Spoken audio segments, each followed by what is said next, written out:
There are a couple of economic reports from the US that came out this week that sent a bit of a mixed message here. Inflation just hit a 4-year low. That should be good news. But at the same time, we saw retail sales, and this is the sort of the lifeblood or the heartbeat of America's economy, that's losing steam. So I want to look today at whether we are headed to the soft landing that everybody's sort of hoping for, or whether this is the calm before the storm. Let's unpack the data here, find out what is really going on. I want to start with inflation. And the annual rate dropped to 2.3% in April. That's down from 2.4% in March. Now sitting at the lowest level since February of 2021. Even better on this front, this actually beat market expectations, which had called for inflation to hold steady at 2.4%. Now on a month-over-month basis, prices rose just 0.2%. That's a rebound from a small dip in March, but still that's softer than the 0.3% that had been forecasted. A big driver here, energy prices. They were down 3.7% year over year. Gasoline prices, they fell nearly 12%, and fuel oil was down almost 10%. So these are really big drops here. They're definitely helping to bring that overall inflation rate down. Before we jump out and celebrate, though, too quickly, it's worth noting that natural gas prices, they actually spiked. They were up more than 15% year over year. There was also a modest decline in food inflation, now sitting at 2.8%. Transportation down to 2.5%. Shelter costs, they held steady at 4%. That remains one of the stickiest and, of course, one of the most important components of the inflation number overall. Now, when you start to strip out the more volatile components of inflation, food, energy, what we call core inflation, the story there changes a little bit. It's a little bit less optimistic, I guess you would say. I'm talking here about this core CPI that stayed flat at 2.8%, still the lowest in 4 years, but it didn't move from March. It came in line with market forecasts, though, so there was no big surprises on this front. This matters a lot because the Federal Reserve, it watches core inflation way more closely than it worries about the headline number. And shelter here makes up about 2/3 of that total annual core increase. So that's sitting a little bit too high for my comfort level, at least. Also, we saw price increases in areas like motor vehicle insurance up 6.4%, education 3.8%, medical care 1%. Now, on a monthly basis, core prices rose 0.2%. That was up a little bit from March's 0.1%. So headline inflation, that's coming down, but the core inflation, that's a bit stickier right now, and that could cause the Fed to delay its timeline for any potential rate cuts. Now, on that note, as we sit here today, the odds are over 90% that when the Fed meets next month, they'll leave rates as is. If we look then to July, it's still over 61%, but more do believe the Fed will cut 25 basis points. And finally, on to this September, the odds are now at 50% of a small cut. 22% say that we will see a 50 basis points cut.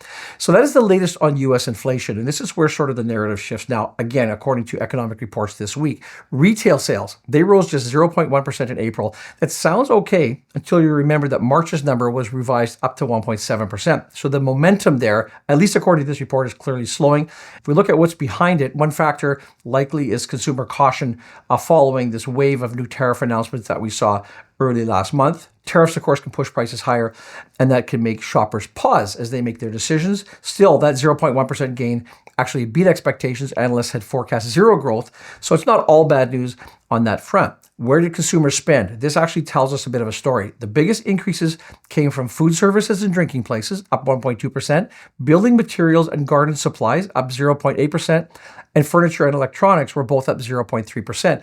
But we did see some notable pullbacks in certain areas. Sporting goods and bookstores down 2.5%. Miscellaneous store retailers down 2.1%. Gas stations, clothing, and health and personal care stores also slipped. And that is a mixed bag, but overall it points to a more discretionary caution, right? Consumers are still spending on experiences like dining out, but they seem to be cutting back on the non-essentials like sporting goods and apparel.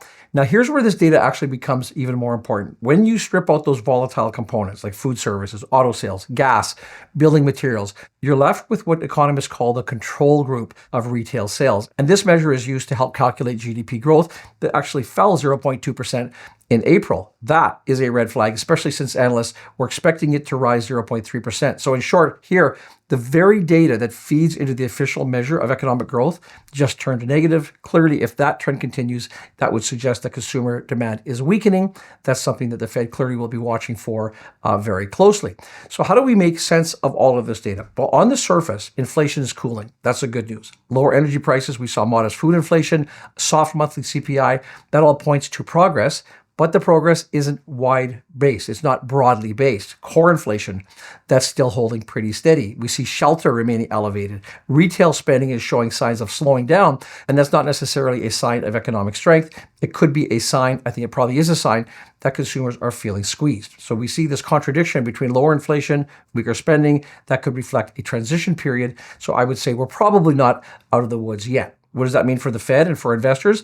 Well, if inflation continues to cool, especially the core inflation, then the Fed will be under pressure to start cutting rates. That could happen as early as late summer, according to the odds that we just saw on there. But if consumer spending, if this continues to weaken, the Fed will face that balancing act, right? They want to cut the rates to support growth, but they've also got to make sure that inflation doesn't come roaring back. My final thoughts. The data we saw this month, that gives us a classic economic puzzle here. We have falling inflation, but we have softening demand. Are we headed for a soft landing or something bumpier? What are your thoughts? You can leave a comment below. Now, I also want to say a quick word on Walmart before I wrap things up today, because I think this ties into these economic reports that we've just looked at here. Walmart reported earnings yesterday. What I think matters most from what they shared, it's important to take note of the warning that prices of many of its products are likely to rise as they deal with the higher costs from the tariffs. The company says that it has taken steps to limit the impact, like sourcing 2/3 of its merchandise from the US. But let's face it, Walmart still relies very heavily on imports for general merchandise that comes mostly from China. These things include toys, electronics, home goods. They're now subject to these import taxes that have been imposed by the Trump administration.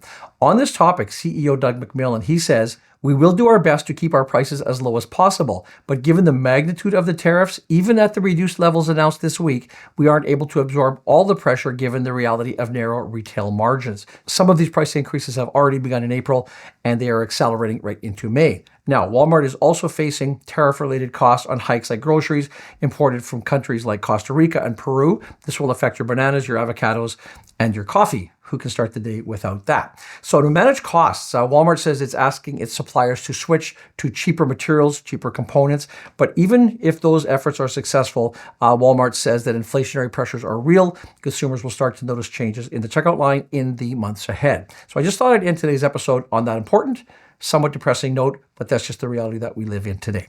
Thanks to all the investors who came out earlier this week to help us ring the closing bell at the TSX. And to you, thank you very much for watching as always, and we'll see you in the next video.